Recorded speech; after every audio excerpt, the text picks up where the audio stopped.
अपने माँ बाप को ज़रा देखना, ये पंखे के लिए भी तरस रहे होंगे। हमारे एक एक सेकंड की यहाँ जो कीमत है ना, तुम जो यहाँ पानी भी पी रहे हो, यूँ समझ लो किसी ने अपने रक्त से खेत को सींचा है। ये तुम्हारा वक्त है, ये भी निकल के थोड़ा थोड़ा चला जाए। हमेशा माँ बाप को कष्ट दिया और आगे भी कष्ट ही देना चाहते हो।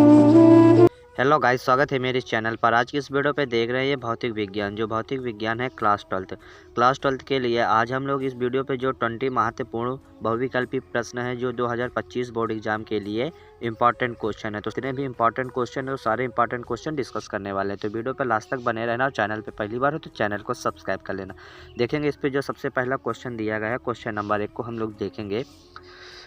चल कुंडली धारा मापी की सुग्राह्यता में वृद्धि की जा सकती है। जो एक चल कुंडली है, इस पे जो धारा मापी है, ये धारा मापी की जो सुग्राह्यता है, इसमें किस प्रकार से वृद्धि की जा सकती है, तो ये हम लोगों को बताना है। तो इस पे जो वृद्धि की जा सकती है, तो इस पे कुंडली का जो क्षेत्रफल है ये घटाकर, कुंडली का क्षेत्रफल घटाकर, ऑप्शन नंबर ए है जो इसका करेक्ट आंसर हो जाएगा। जो प्रकार से नेक्स्ट क्वेश्चन देखेंगे, आप लोगों को ज़्यादा बार रिपीट करूँगा तो उतना आप लोगों को समझ पे आएगा। देखेंगे जो दूसरा क्वेश्चन दिया गया है, किसी समान चुंबकीय क्षेत्र में एक इलेक्ट्रॉन क्षेत्र के लंबवत दिशा में प्रवेश करता है, तो इलेक्ट्रॉन का पथ होगा।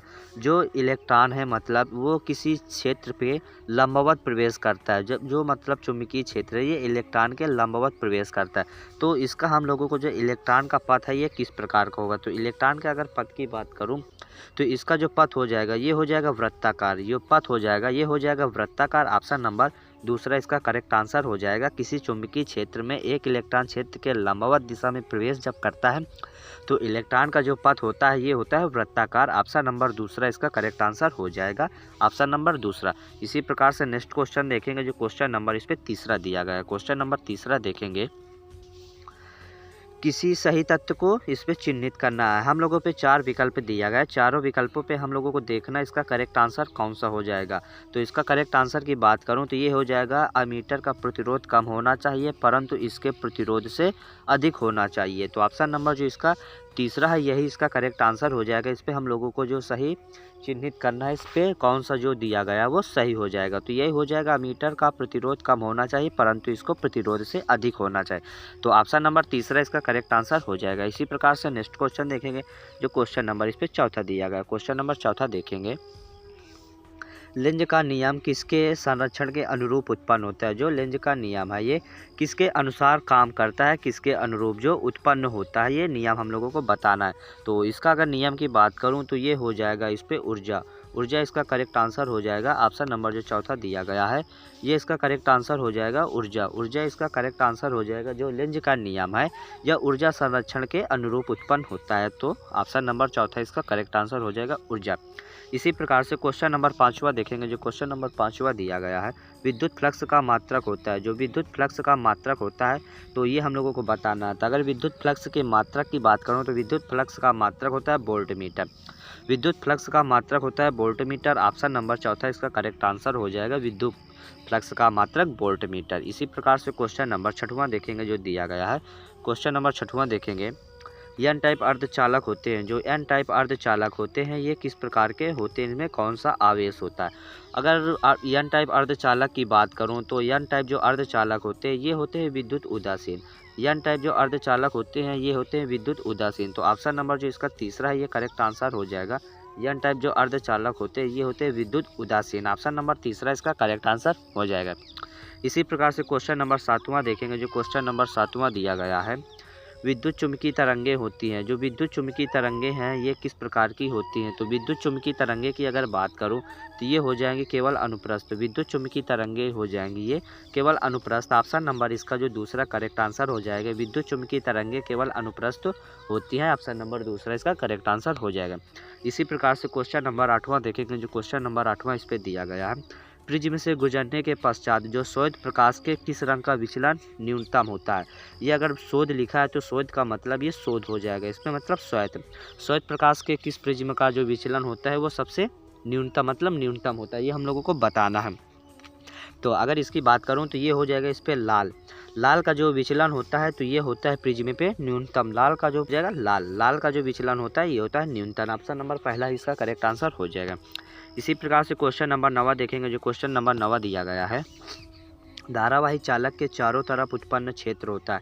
जो धारावाही चालक है उसके चारों ओर जो उत्पन्न क्षेत्र होता है वो कैसा, मतलब तो ये हो जाएगा केवल चुंबकीय। इसकी अगर बात करूँ तो ये हो जाएगा चुंबकीय। जो धारावाही चालक के चारों ओर उत्पन्न जो क्षेत्र होता है वो होता है चुंबकीय क्षेत्र। चुंबकीय क्षेत्र इस पे हो जाएगा। इसका करेक्ट आंसर ऑप्शन नंबर दूसरा इसका करेक्ट आंसर हो जाएगा। इसी प्रकार से क्वेश्चन नंबर 10वां देखेंगे। एक समान चुंबकीय क्षेत्र में किसी आवेशित कण के वृत्तीय पथ की त्रिज्या अनुक्रमानुपाती होती है, ये हम लोगों को दिया गया है। तो इसका जो करेक्ट आंसर होता है, तो इसका करेक्ट आंसर की बात करूँ तो यह हो जाएगा कण के संवेग के इसका करेक्ट आंसर हो जाएगा। एक समान चुंबकीय क्षेत्र में किसी आवेशित कण के वृत्तीय पथ की जो त्रिज्या होती है वो किसके अनुक्रमानुपाती होती है, तो वो अनुक्रमानुपाती हो जाएगी कण के संवेग के अनुक्रमानुपाती। ऑप्शन नंबर जो दूसरा इसका करेक्ट आंसर हो जाएगा। इसी प्रकार से क्वेश्चन नंबर 11 देखेंगे। जो क्वेश्चन नंबर 11 दिया गया, एक आदर्श पीएन संधि, जो एक आदर्श पीएन संधि है इसके अग्रदिशिक बायस एवं पश्च दिशिक जो बायस की दशा में प्रतिरोध है जो तो क्रमशः होंगे। जो प्रतिरोध है ये क्रमशः कैसे होंगे ये हम लोगों को बताना है। एक पीएन संधि है उस पर अग्रदिशिक और जो पश्च दिशिक है इस पर हम लोगों को प्रतिरोध किस प्रकार से होंगे क्रमशः। तो अगर प्रतिरोध की बात करो तो ये हो जाएंगे शून्य एवं परिमित। ऑप्शन नंबर इसका करेक्ट आंसर हो जाएगा, यही हो जाएंगे इस पर क्रमशः शून्य एवं परिमित। ऑप्शन नंबर तीसरा इसका करेक्ट आंसर हो जाएगा। इसी प्रकार से क्वेश्चन नंबर 12 देखेंगे। जो क्वेश्चन नंबर 12 इस पर दिया गया है, द्रव तरंगों के संबंध में कौन सा कथन सत्य है। जो द्रव तरंगों के संबंध में हम लोगों को बताना है इस पर कौन सा कथन सत्य है। तो अगर द्रव संबंध पे अगर बात करूं तो इस पे जो इनका करेक्ट आंसर हो जाएगा, इन तरंगों का तरंग कण आवेश पर निर्भर नहीं करता, यह इसका करेक्ट आंसर हो जाएगा। ऑप्शन नंबर तीसरा इसका करेक्ट आंसर हो जाएगा। इसी प्रकार से नेक्स्ट क्वेश्चन देखेंगे। जो नेक्स्ट क्वेश्चन दिया गया है क्वेश्चन नंबर 13 देखें। विद्युत चुम्बकीय तरंगें उत्पन्न होती है। जो विद्युत चुम्बकीय तरंगें हैं ये कहाँ पे उत्पन्न होती है हम लोगों को बताना है। तो जो विद्युत चुम्बकीय तरंगें होती हैं ये अनावेशित कण द्वारा, ऑप्शन नंबर तीसरा इसका करेक्ट आंसर हो जाएगा। विद्युत चुम्बकीय फ्लक्स के इस बात करूँ तो इस पर विद्युत चुम्बकीय तरंगें जो उत्पन्न होती हैं ये अनावेशित कण द्वारा उत्पन्न होती है। ऑप्शन नंबर तीसरा इसका करेक्ट आंसर हो जाएगा। इसी प्रकार से क्वेश्चन नंबर 14 देखेंगे। जो क्वेश्चन नंबर 14 देखेंगे, प्लांक नियतांक की विमा समान होती है। जो प्लांक नियतांक की विमा होती है वो किसके समान होती है हम लोगों को बताना है चारों विकल्पों में। अगर प्लांक नियतांक की विमा की बात करूं तो ये हो जाएगा दूरी और समय के विमा के समान होती है। समय और दूरी के ये समान होती है प्लांक नियतांक की विमा। ऑप्शन नंबर चौथा इसका करेक्ट आंसर हो जाएगा। इसी प्रकार से देखेंगे। जो क्वेश्चन नंबर 15 दिया गया है, क्वेश्चन नंबर 15 की बात करूं इस पे दिया गया है, जब शुद्ध अर्धचालक में अशुद्धि का अपमिश्रण किया जाता है तो अर्धचालक की चालकता में परिवर्तन होता है। ये क्वेश्चन दिया गया है, इस पे हम लोगों को बताना है। तो इसका अगर करेक्ट आंसर की बात करूं तो जब किसी अशुद्ध अर्धचालक में अशुद्धि का अपमिश्रण किया जाता है, ये अशुद्धि का अपमिश्रण किया जाता है। जो अर्धचालक की चालकता की बात करूं में तो क्या परिवर्तन होता है, तो अर्धचालक की जो परिवर्तन होता है ये बढ़ जाता है, ये बढ़ जाती है। तो ऑप्शन नंबर दूसरा इसका करेक्ट आंसर हो जाएगा। ऑप्शन नंबर दूसरा। इसी प्रकार से क्वेश्चन नंबर 16 देखेंगे। जो क्वेश्चन नंबर 16 दिया गया है, जैसे ही एक धातु एक अर्धचालक में ताप में वृद्धि की जाती है। एक मतलब जैसे एक धातु में है और एक अर्धचालक के ताप में जब वृद्धि की जाती है तो इस पर बात करूँ तो दोनों की चालकता में क्या परिवर्तन होता है, तो दोनों की चालकता ये बढ़ जाती है। इस पर यही वृद्धि होती है कि दोनों ही इस पे चालकता बढ़ जाती है। ऑप्शन नंबर पहला इसका करेक्ट आंसर हो जाएगा।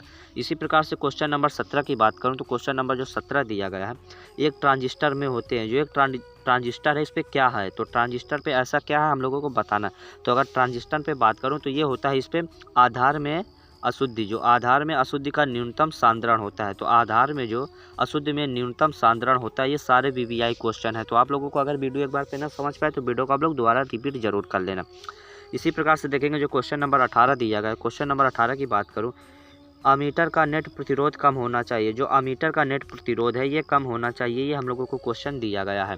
तो अमीटर का जो नेट प्रतिरोध कम होना चाहिए जिससे यह मापी जाने वाली धारा में प्रक्षेपी परिवर्तन नहीं, मतलब ये जो मापी जाने वाली धारा में प्रक्षेपी परिवर्तन ना हो सके, इसलिए हम लोगों को प्रतिरोध कम होना चाहिए। तो ऑप्शन नंबर इसका चौथा करेक्ट आंसर हो जाएगा। इसी प्रकार से देखेंगे। जो क्वेश्चन नंबर 19 दिया गया है, दो चुंबकीय बल रेखाएं, जो दो चुंबकीय बल रेखा हैं ये इसकी बात करूँ तो ये एक दूसरे को कभी नहीं काटती हैं। जो चुंबकीय बल रेखाएं होती हैं ये एक दूसरे को कभी नहीं काटती हैं। ये दो चुंबकीय बल रेखा एक दूसरे को कभी नहीं काटती, ये आप लोगों को माइंड पे फिट कर लेना, यही इसका करेक्ट आंसर हो जाएगा। ऑप्शन नंबर चौथा। इसी प्रकार से क्वेश्चन नंबर 20 देखेंगे। जो क्वेश्चन नंबर 20 दिया गया है, रदरफोर्ड के प्रकीर्णन प्रयोग में किस बल के कारण एल्फा कण प्रकीर्णन होते हैं। जो एल्फा का जो रदरफोर्ड जी का प्रकीर्णन है, इस पे हम लोगों को जो एल्फा कण का प्रकीर्णन होते हैं किसके कारण होती है हम लोग को तो बताना है। तो इसकी अगर बात करूँ तो ये हो जाएगा विद्युत स्थिति। विद्युत स्थिति इसका करेक्ट आंसर हो जाएगा ऑप्शन नंबर तीसरा इसका करेक्ट आंसर हो जाएगा। इस वीडियो पे हम आज देख चुके जो इस पर 20 VPI क्वेश्चन दिए गए थे, तो सारे क्वेश्चन हम डिस्कस कर चुके हैं। अगर वीडियो एक बार पे ना समझ पाए तो वीडियो को दोबारा जरूर देखना। अगर वीडियो अच्छा हो तो चैनल को सब्सक्राइब कर लेना, क्योंकि इस चैनल पे आप लोगों को जितने भी सारे इंपॉर्टेंट सीरीज है तो सारे इंपॉर्टेंट सीरीज चलेंगे इस चैनल पे, तो चैनल को सब्सक्राइब करना ना भूलना। अब हम लोग मिलेंगे नेक्स्ट वीडियो पे।